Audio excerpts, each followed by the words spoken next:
Can we go back to last night? Sure. How is this process going to work where you fundraise to pay back the city for the legal fees? It's not entirely clear because clearly there are no rules around this, so we'll have to craft some and figure out how all of that works. I should say that the way the process should work, or would have worked, I should say, is that I would have had to have asked council for reimbursement of those fees. I did not do that. Council, in its wisdom, decided to fix the policy, and I think it's a good thing because public servants shouldn't be put through this. It really raises the risk of frivolous lawsuits, of wasting a lot of time and a lot of money, and it really gives people a tool to fight against councillors with whom they might disagree politically, and I don't think that's right. Now, That said, I didn't ask council to do this, but I'm very much in support of changing the policy going forward. Now, they also decided that councillors who are reimbursed going forward will have the opportunity to fundraise. Right now, it was not at all clear that councillors could do that. So I have refused every person who was offered to help because I didn't have any direction from council on whether that was clear. So having that direction is also extremely helpful. The third thing council did is they said, for me, well, you have to do it. Everyone else has the option and you have to do it.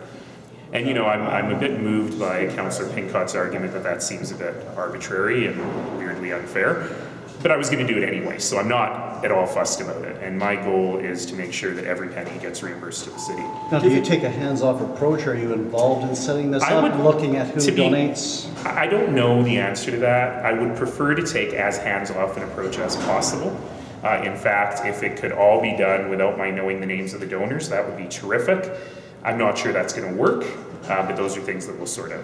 Do you think that without any rules in this could be a bit of a free-for-all, at least in the shorter term before something is set down? That is really the danger here, because council didn't put any rules around it. So presumably, you know, you could go to one person and have them pay the whole thing, and then that person, you know, would think that they were owed a favor or something. I don't think that really happens in the real world very often.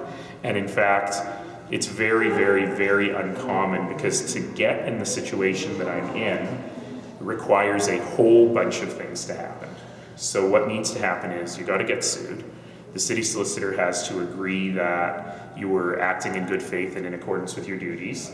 And the city's law department, which normally does the legal work, has to determine they can't do it and they have to hire an external lawyer. This happens very, very, very rarely. So to give you an example, if I had hit someone with my car and I was getting sued, and the city solicitor determined that, oh no, the mayor was acting in good faith and was acting, you know, in his job, and we have to defend him, then the city solicitor's department would just do that. There would be no external fees to worry about.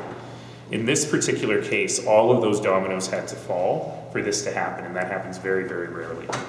Do you have a sense of what parameters you want to put on this in terms, I'm thinking about, you know, how does it conform with, say, election financing rules, like maximum limits, who can contribute? As you know, I have been for a long time, for many, many years, a huge advocate for campaign finance reform.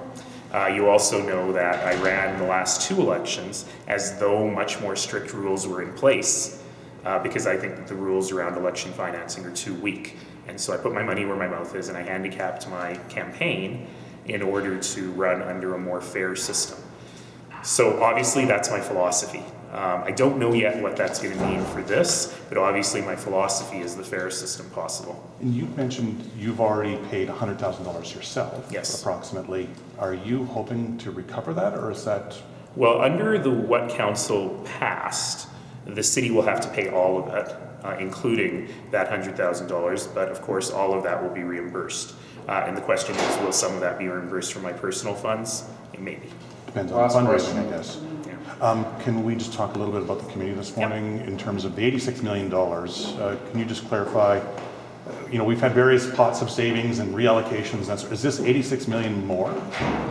This is $86 million. So, you know, this is really good news that this city government continues to have the lowest property taxes of any major city in Canada, and we continue to be one of the few governments in the country that has such a positive financial picture. So we have a surplus, about 3% of about $86 million on last year. I'm very happy about that. I am a little bit surprised because I thought the surplus would be less than that, and that is why we created the Economic Resiliency Fund. But even after creating the Economic Resiliency Fund, our very, very year-end numbers in terms of our things like our utilities that we paid and so on actually came out even more net positive. So the really interesting question for me here is, of the 86 million, about 32 million of it is ongoing savings that we should achieve every year. And that is precisely the money that we use to reduce the 2016 property tax rate. So that $32 million is gone forever in terms of keeping the property taxes low, which is a good thing. The remainder of the money is one-time money. So it really wouldn't be appropriate to count on that year after year to permanently reduce the tax rate. What council needs to think about is, with that money, do they want to A, spend it on one-time stuff? We have a lot of unfunded capital from fire halls to interchanges. B, save it for a rainy day. Or C, do a one-time tax rebate. I think those are the three options in front of us. But as you mentioned, economically, it's raining, so does that raise the temperature? Yeah, I'm not that interested in saving the money at this time. I think that our rainy day funds are very healthy at the moment, and it's raining.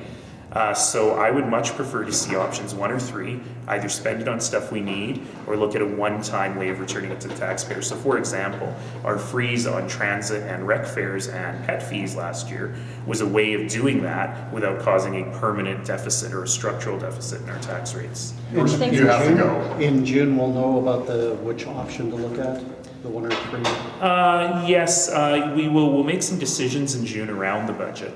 And of course, the budget will be finalized, as it always is, in November. Okay, thanks, guys. Okay, thanks, guys.